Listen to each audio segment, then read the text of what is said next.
أهلا بكم يا أحلى متابعين، منورين القناة كالعادة. ولو لسه ما عملتوش لايك واشتراك يا ريت تدعموني علشان يوصل لكم كل جديد. ويلا نبدأ.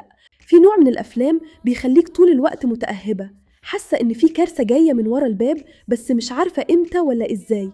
فيلم بلاي ديت من النوع ده بالظبط.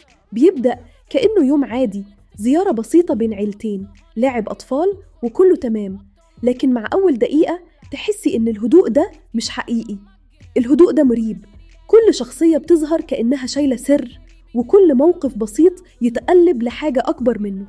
الفيلم ما يعتمدش على الصدمات المباشرة، لأ، هو بيدخل الشك جوه دماغك واحدة واحدة، لدرجة إنك هتلاقي نفسك بتسألي: هو أنا مظبوطة؟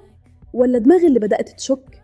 الجميل في الفيلم إنه يعرف يلعب على الأعصاب بدون ما يكشف أوراقه، يخليكي مترقبة، مستنية اللحظة اللي كل حاجة تتقلب فيها من غير ما يقولك إيه اللي جاي.